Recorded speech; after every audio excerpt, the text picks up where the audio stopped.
പല കാലഘട്ടങ്ങളിലും ഇറങ്ങിയിട്ടുള്ള പല എക്സ്പെരിമെൻ്റൽ മൂവികളുടെ ഭാഗമായിട്ടാണ് ഇന്ന് കാണുന്ന പല തരത്തിലുള്ള സിനിമകൾ ഉദിച്ചു വന്നിട്ടുള്ളത് എന്നുള്ളതാണ് തോന്നിയിട്ടുണ്ടായിരുന്നത്. അതുപോലെ നല്ലൊരു എക്സ്പെരിമെൻ്റൽ മൂവിയായിട്ടാണ് അഞ്ചക്കള്ള കോക്കാൻ എന്ന് പറഞ്ഞ ഫിലിം അനുഭവപ്പെട്ടിട്ടുണ്ടായിരുന്നത്.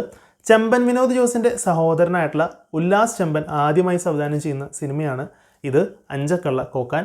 സത്യത്തിൽ നമ്മൾ ചെറുപ്പത്തിലൊക്കെ നമ്മൾ പറഞ്ഞു കേട്ടിട്ടുണ്ടായിരിക്കും കോക്കാച്ചി പിടിക്കുമായിരിക്കും ഭക്ഷണം കഴിച്ച് ഉറങ്ങിക്കോ എന്നൊക്കെ. ആ ഒരു കോക്കാച്ചി എന്ന് പറയുന്ന ആ ഒരു കോൺസെപ്റ്റിനെ ഒരു സ്റ്റോറിയുമായിട്ട് ചേർത്ത് വെച്ചുകൊണ്ട് പോകുന്നൊരു സിനിമയാണിത്. ആ കോക്കാച്ചിയുടെ ഒരു എക്സ്പാൻഡ് വേർഷനാണ് സത്യം പറയാമെന്ന് വെച്ച് കഴിഞ്ഞാൽ ഈ ഒരു അഞ്ചക്കള്ള കോക്കാൻ എന്നുള്ളതാണ് ഇതിൻ്റെ ഒരു ഇൻ്റർവ്യൂവിൽ ഡയറക്ടർ പറഞ്ഞു കേട്ടിട്ടുള്ളത്. സോ അഞ്ചക്കള്ള കോക്കാനെയാണ് നമ്മൾ ചെറുപ്പത്തിൽ ഇങ്ങനെ കോക്കാച്ചി എന്ന് ഷോർട്ടായിട്ട് പറഞ്ഞിരുന്നത് എന്നുള്ളതാണ് ചുരുക്കം. സോ എന്നെ സംബന്ധിച്ചിടത്തോളം ഈ ഒരു സിനിമ എനിക്ക് അത്ര അങ്ങോട്ട് വർക്കൗട്ട് ആയില്ല. എനിക്ക് ഇഷ്ടപ്പെട്ടു എന്നുണ്ടെങ്കിലും കുറച്ചും കൂടി കാര്യങ്ങൾ ബെറ്റർ ആയിരുന്നു എന്നുണ്ടെങ്കിൽ, അല്ലെങ്കിൽ കുറച്ചും കൂടി കാര്യങ്ങൾ ഇതിൽ കണക്ഷൻ ശരിക്ക് കൊണ്ടുവന്നിരുന്നു എന്നുണ്ടെങ്കിൽ ഒരു മികച്ച എക്സ്പീരിയൻസ് നൽകുന്ന നല്ല കണക്ഷൻ കിട്ടുന്ന ഒരു കിഡിലൻ സിനിമയായേനെ എന്നുള്ളതാണ് പേഴ്സണലായിട്ട് തോന്നിയിട്ടുണ്ടായിരുന്നത്. എന്തുകൊണ്ട് അത്തരം കാര്യങ്ങളിൽ അവർ ശ്രദ്ധ ചെലുത്തിയില്ല എന്നുള്ളത് ഞാൻ ചിന്തിച്ചു. കാരണം മറ്റെല്ലാ കാര്യങ്ങളിലും അവർ കിഡിലനായിട്ടുള്ള രീതിയിൽ അവർ വർക്ക് ചെയ്തിട്ടുണ്ട്. പക്ഷേ ചില കാര്യങ്ങൾ എനിക്ക് അങ്ങോട്ട് വർക്കായില്ല എന്നുള്ളതാണ് പേഴ്സണലായിട്ട് തോന്നിയിട്ടുണ്ടായിരുന്നത്. മേ ബി ഇതൊരു എക്സ്പെരിമെൻ്റൽ മൂവി ആയ കാരണം എനിക്ക് ചിലപ്പോൾ അത് വർക്കൗട്ട് ആവാത്തതായിരിക്കാം. ഒരുപക്ഷെ മറ്റു പലർക്കും ഒരുപാട് ഈ ഒരു സിനിമ ഇഷ്ടപ്പെട്ടിട്ടുണ്ടായിരിക്കും. സോ നിങ്ങൾക്ക് നല്ലൊരു എക്സ്പെരിമെൻ്റൽ സിനിമ കാണണമെന്നുണ്ടെങ്കിൽ തീർച്ചയായിട്ടും ടിക്കറ്റ് എടുക്കാമെന്നുള്ളത് ഞാൻ ആദ്യമേ പറഞ്ഞുകൊള്ളട്ടെ. ഈ ഒരു സിനിമയുടെ ഒരു പശ്ചാത്തലം എന്ന് പറയുന്നത് ഒരു കാളഹസ്തി എന്ന് പറയുന്ന കേരള കർണാടക ബോർഡറിൽ ഒരു പോലീസ് സ്റ്റേഷനെ ചുറ്റിപ്പറ്റിക്കൊണ്ടാണ്. അവിടേക്ക് ആദ്യമായിട്ട് ചാർജ് എടുക്കാൻ വരുന്ന ഒരു പോലീസ് ഉദ്യോഗസ്ഥനായിട്ടാണ് ലുക്മാൻ്റെ കഥാപാത്രമായിട്ടുള്ള വസുദേവ് എന്ന് പറയുന്ന ഒരു ക്യാരക്ടർ വരുന്നത്. അവിടെ തന്നെ ജോലി ചെയ്യുന്ന മറ്റൊരു പോലീസുകാരനായിട്ടാണ് ചെമ്പൻ വിനോദ്, നടവരമ്പ് എന്നൊക്കെ പറയുന്ന അല്ലെങ്കിൽ നട എന്നൊക്കെ പറയുന്ന ഒരു പോലീസ് ഉദ്യോഗസ്ഥൻ അവിടെയുണ്ട്. ആ ഒരു പ്രദേശത്തെ വലിയൊരു മുതലാളി മരണപ്പെടുന്നു, ഒരു കൊലപാതകമാണ്. അതിനെ തുടർന്നുണ്ടാകുന്ന കേസ് അന്വേഷണങ്ങളും കാര്യങ്ങളും ചെന്നെത്തുന്ന സംഭവങ്ങളിലേക്കും അല്ലെങ്കിൽ ഓരോരോ ഇൻസിഡൻറ്റിലേക്കും തുടർന്നുണ്ടാകുന്ന സംഭവങ്ങളും കാര്യങ്ങളൊക്കെ ബേസ് ചെയ്തുകൊണ്ടാണ് സിനിമ മുന്നോട്ട് പോകുന്നത്. കൂടുതൽ പറഞ്ഞാൽ സ്പോയിലറായി പോകും എന്നുള്ളതുകൊണ്ട് ഞാൻ അധികം പറയുന്നില്ല. സോ അത് അവർ സെറ്റപ്പ് ചെയ്തിരിക്കുന്ന രീതികളും കാര്യങ്ങളൊക്കെ കിടിലനായിട്ട് തന്നെ വന്നിട്ടുണ്ട്. ഈ ഒരു സ്റ്റോറിയിൽ നിന്ന് വേറെ കുറേ സ്റ്റോറീസുകളിലേക്ക് പോകുന്ന സംഭവങ്ങൾ, എസ്പെഷ്യലി സ്റ്റോറി നടന്നുകൊണ്ടിരിക്കുന്നതിനൊപ്പം തന്നെ പാസ്റ്റിലോട്ട് പോയിട്ട് വീണ്ടും പ്രസൻറ്റിലോട്ട് വരുന്നതും ദെൻ അഗെയിൻ കുറച്ച് നേരത്തിന് ശേഷം വീണ്ടും അതുപോലുള്ള കുറച്ച് സംഭവങ്ങൾ കാണിക്കുന്ന ഒരു ഒരു ഒരു സംഭവം അവർ ചെയ്തിട്ടുണ്ട്. അത് എനിക്ക് വളരെ ഇഷ്ടപ്പെട്ടു. എസ്പെഷ്യലി ക്ലൈമാക്സിനോട് അടുത്തെത്തുന്ന സമയത്തുള്ള കുറേ കാര്യങ്ങളും അതെനിക്ക് വളരെയധികം വർക്കൗട്ടായി. എനിക്ക് ആദ്യമേ എടുത്തു പറയേണ്ടത് ഗംഭീരമായിട്ടുള്ള 2 പ്രകടനങ്ങളാണ് ഈ ഒരു സിനിമയിലുള്ളത്. മെറിൻ ജോസിൻ്റെയും പ്രവീൺ ടിജയുടെയും പ്രകടനം. ഗില്ലാപ്പീസ് എന്നുള്ളൊരു പേരിലാണ് അവർ ഈ സിനിമയിൽ വന്നിട്ടുള്ളത്. കിഡിലൻ എന്ന് പറഞ്ഞു കഴിഞ്ഞാൽ അത് കുറഞ്ഞു പോവും. അത്രയും കിഡിലൻ പ്രകടനമാണ് സത്യത്തിൽ അവർ കാഴ്ചവെച്ചിട്ടുള്ളത്. എനിക്ക് വളരെയധികം ഇഷ്ടപ്പെട്ടു. ഫസ്റ്റ് ഹാഫിൽ ഒരു ചാരായ ഷോപ്പിൽ ഒരു ആക്ഷൻ സീക്വൻസ് കാര്യങ്ങളുണ്ട് അവരുടെ. നമ്മൾ ആക്ഷൻ സീക്വൻസ് എന്ന് പറയുമ്പോൾ വളരെ സ്ലോ മോഷനായിട്ടുള്ള ഒരു സിനിമാറ്റിക് ആക്ഷനൊന്നും അല്ല അവിടെ. നല്ല റോ ആൻഡ് റസ്റ്റിക് ആയിട്ടുള്ള അതേപോലെ റിയലിസ്റ്റിക് ആയിട്ടുള്ള ഒരു ആക്ഷൻ സീക്വൻസ് വിത്ത് നല്ലൊരു ഫോക്ക് സോങ്ങും കൂടി ബാക്ക്ഗ്രൗണ്ടിലുണ്ട്. അത് വെച്ചിട്ടുള്ളൊരു ആക്ഷൻ സീക്വൻസ്.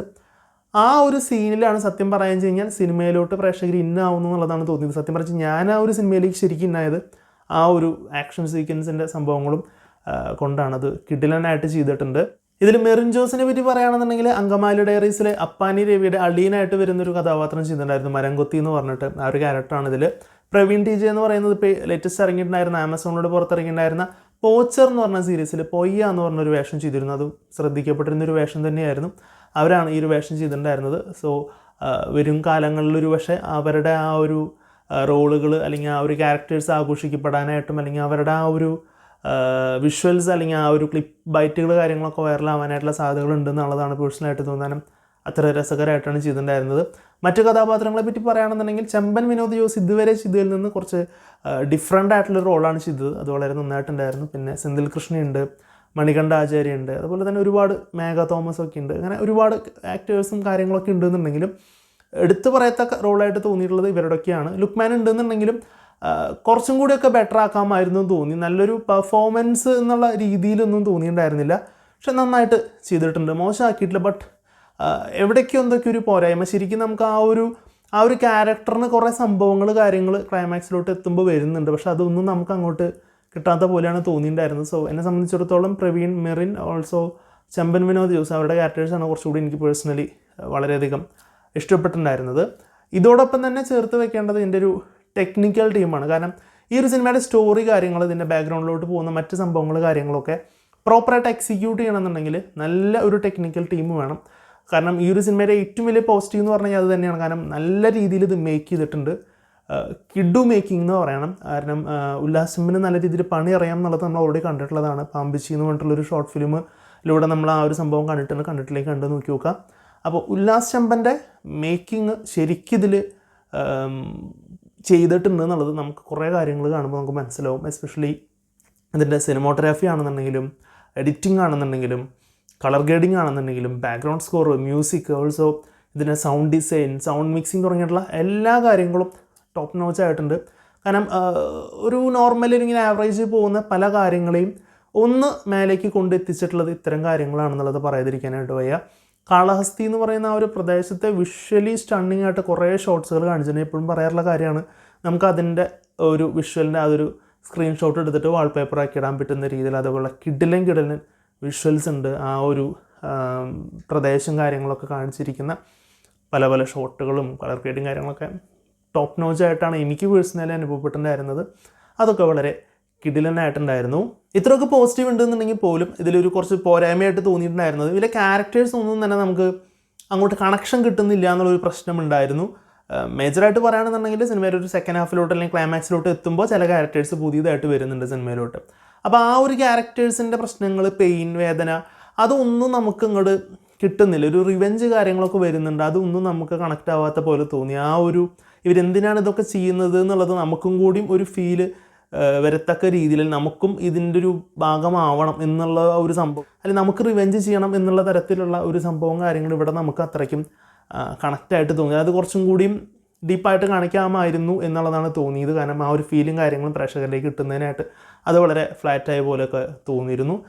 ഓൾസോ മേജറായിട്ട് വരുന്ന ക്യാരക്ടേഴ്സ് ആണെന്നുണ്ടെങ്കിൽ ഇപ്പോൾ എസ്പെഷ്യലി ലുക്മാനാണ് മേജറായിട്ട് ലീഡ് റോൾ ചെയ്യുന്നത്. ലുക്മാൻ്റെ ക്യാരക്ടറിന് വലിയൊരു സ്കോപ്പ്, വലിയൊരു സംഭവം, ക്ലൈമാക്സിൽ സംഭവം കാര്യങ്ങളൊക്കെ ഉണ്ടെന്നുണ്ടെങ്കിലും അതിൻ്റെ ആ ഒരു ഇംപ്രസീവ്നെസ് അല്ലെങ്കിൽ ആ പറയുക ഒരു മാജിക്ക് നമുക്ക് ശരിക്കും ഫീൽ ചെയ്തില്ല. അത് ശരിക്കും നല്ല രീതിയിൽ കൊണ്ടുവരാൻ പറ്റുന്ന ഒരു കാര്യമാണ്. ഒരു വേർഡ് എക്സാക്ട്ലി പറയാം എനിക്ക്, ബട്ട് ഞാൻ പറഞ്ഞാൽ സ്പോയിലറായി പോകുന്നുള്ളത് കൊണ്ടാണ് ഞാൻ ആ വേർഡ് പോലും ഞാൻ പറയാത്തത്. കാരണം ആ ഒരു സംഭവം അത് വർക്കൗട്ട് ആയില്ല, അത് നന്നാക്കി ചെയ്യാമായിരുന്നു എന്നുള്ളതാണ്. അതുകൊണ്ടാണ് ഞാൻ പറഞ്ഞത് ലുക്മാൻ്റെ ഒരു റോള് എനിക്ക് അത്രയധികം കണക്റ്റ് ആയില്ല. കാരണം കുറച്ചുകൂടെയൊക്കെ നന്നാക്കാമായിരുന്നു, അത് റൈറ്റിങ്ങിൽ ബെറ്റർ ആക്കാമായിരുന്നു, ലുക്മാനും കുറച്ചും കൂടി ബെറ്റർ ആക്കാമായിരുന്നു എന്നുള്ളതൊക്കെയാണ്, മേക്കിങ്ങിലും കുറച്ചും കൂടിയൊക്കെ ബെറ്റർ ആക്കാമായിരുന്നു എന്നുള്ളതൊക്കെയാണ് എനിക്ക് പേഴ്സണലായിട്ട് എനിക്ക് തോന്നിയിട്ടുണ്ടായിരുന്നത്. പിന്നെ സിനിമയുടെ ടോട്ടാലിറ്റി നോക്കുകയാണെന്നുണ്ടെങ്കിൽ ഫസ്റ്റ് ഹാഫിൽ നമുക്ക് അങ്ങനെ ഇമ്പ്രസീവ് ആയിട്ടുള്ള സംഭവങ്ങൾ കാര്യങ്ങൾ പറയുകയാണെന്നുണ്ടെങ്കിൽ ഞാൻ നേരത്തെ പറഞ്ഞിട്ടുണ്ടായിരുന്ന ചാരായ ഷോപ്പിലെ ആക്ഷൻ സീക്വൻസ് മാത്രമേ ഉണ്ടായിരുന്നുള്ളൂ, അതിൻ്റെ അപ്പുറത്തേക്ക് ഒന്നും തന്നെ ഉണ്ടായിരുന്നില്ല. സെക്കൻഡ് ഹാഫിലാണ് സിനിമ കുറച്ചും കൂടി നമ്മൾ ആ ഒരു ട്രാക്കിലോട്ട് എത്തി ക്ലൈമാക്സിലോട്ട് എത്തുമ്പോൾ പടം കിട്ടില്ലനായിട്ട് അങ്ങോട്ട് പോകുന്നുണ്ടായിരുന്നു. അങ്ങനെ ആകെ മൊത്തത്തിൽ പറയുകയാണെന്നുണ്ടെങ്കിൽ നിങ്ങൾക്ക് നല്ലൊരു ആക്ഷൻ സീക്വൻസും നല്ല BGMഉം ബാക്ക്ഗ്രൗണ്ട് സ്കോറും നല്ല വിഷ്വൽസും കാര്യങ്ങളൊക്കെ നിറഞ്ഞിരിക്കുന്ന നല്ലൊരു വൈബുള്ള ഒരു എക്സ്പെരിമെൻ്റൽ മൂവി കാണാൻ നിങ്ങൾക്ക് ആഗ്രഹം ഉണ്ടെന്നുണ്ടെങ്കിൽ ധൈര്യമായിട്ട് നിങ്ങൾക്ക് ഈ ഒരു സിനിമയ്ക്ക് ടിക്കറ്റ് എടുക്കാം. ഈ ഒരു സിനിമ എനിക്കൊരു 60 to 70% ആണ് വർക്കൗട്ട് ആയിട്ടുള്ളത്. ഒരു 30% ഞാൻ പറഞ്ഞു എന്തുകൊണ്ടാണെന്നുള്ളത്. ഈ ഒരു സിനിമ മോശം എന്നുള്ള രീതിയിൽ ഒരു എക്സ്പെരിമെൻ്റൽ മൂവിയാണ്. ആ ഒരു മൂഡിൽ നിങ്ങൾ ഇതിൻ്റെ ഒരു ജോണർ എന്താണെന്നുള്ളത് മനസ്സിലാക്കിയിട്ട് നിങ്ങൾ കാണുകയാണെന്നുണ്ടെങ്കിൽ ഒരുപക്ഷെ എന്നെക്കാളും ചിലപ്പോൾ നിങ്ങൾക്ക് എൻജോയ് ചെയ്യാൻ പറ്റും എന്നുള്ളതാണ് തോന്നുന്നത്. തീർച്ചയായിട്ടും ഇതോടൊപ്പം തന്നെ ഉല്ലാസ് ചെമ്പൻ എന്ന് പറഞ്ഞ ഡയറക്ടർക്ക് ഞാൻ വലിയൊരു കൈയടി കൊടുക്കുകയാണ്. കാരണം ഇതുപോലുള്ള എക്സ്പെരിമെൻ്റൽ മൂവീസ് എടുക്കാൻ അദ്ദേഹം എടുത്തിരിക്കുന്ന എഫേർട്ടിനും അദ്ദേഹത്തിൻ്റെ കറേജിനും തീർച്ചയായിട്ടും കൈയടി അർഹിക്കുന്നുണ്ട്. കാരണം ഇതുപോലുള്ള എക്സ്പെരിമെൻ്റൽ മൂവീസാണ് ഭാവിയിൽ നമ്മുടെ ഇൻഡസ്ട്രിയുടെ തന്നെ കുറേയധികം കൺവെൻഷണൽ ആയിട്ടുള്ള കാര്യങ്ങളൊക്കെ ബ്രേക്ക് ചെയ്ത് പുതിയ സംഭവങ്ങൾ കൊണ്ടുവരാനായിട്ട് ഹെൽപ്പ് ചെയ്യുന്നത്. പ്രൊഡ്യൂസ് ചെയ്തിരിക്കുന്നത് ചെമ്പൻ വിനോദ് ജോസാണ്. കാരണം അനിയൻ്റെ ഒരു സിനിമ ആയതുകൊണ്ടായിരിക്കില്ല അദ്ദേഹം ഈ ഒരു സിനിമ പ്രൊഡ്യൂസ് ചെയ്തിട്ടുണ്ടായിരിക്കും. കാരണം അതിനൊരു കോ പ്രൊഡ്യൂസറും കൂടി ഉണ്ട്. അദ്ദേഹത്തിൻ്റെ വർക്ക് നല്ല വർക്കായതുകൊണ്ട് തന്നെയാണെന്നുള്ളതാണ് ഞാൻ വിശ്വസിക്കുന്നത്. കാരണം പാമ്പിച്ചി എന്ന് പറഞ്ഞ ഷോർട്ട് ഫിലിം നിങ്ങൾക്ക് കണ്ടിട്ടുണ്ടെങ്കിൽ ഉല്ലാസ് ചെമ്പൻ ആരാണ്, എന്താണെന്നുള്ളതിനെ പറ്റിയിട്ടൊരു അദ്ദേഹത്തിൻ്റെ വർക്ക് എന്താണെന്നുള്ളതിനെ പറ്റിയൊരു ഐഡിയ കിട്ടും. സോ ഞാൻ തിയേറ്ററിൽ പോയിട്ട് കാണണമെന്ന് സ്ട്രോങ്ലി റെക്കമെൻഡ് ചെയ്യുന്നില്ലെങ്കിലും സിനിമ ഇഷ്ടപ്പെടുന്നവരാണെന്നുണ്ടെങ്കിൽ ഒന്ന് കണ്ടു നോക്കാനാണ് എനിക്ക് പറയാനായിട്ടുള്ളത്. So that's about Anchakkalla Kokka എന്ന് പറഞ്ഞ മൂവി. സോ വീഡിയോ ഇഷ്ടപ്പെടുകയാണെന്നുണ്ടെങ്കിൽ വീഡിയോ ലൈക്ക് ചെയ്യുക, ഷെയർ ചെയ്യുക, കമൻറ്റ് ചെയ്യുക, ചാനൽ സബ്സ്ക്രൈബ് ചെയ്യുന്ന കാര്യം ഒന്ന് പരിഗണിക്കുക. സോ മറ്റൊരു വീഡിയോയിൽ കാണുമ്പോഴേക്കും ഗുഡ് ബൈ.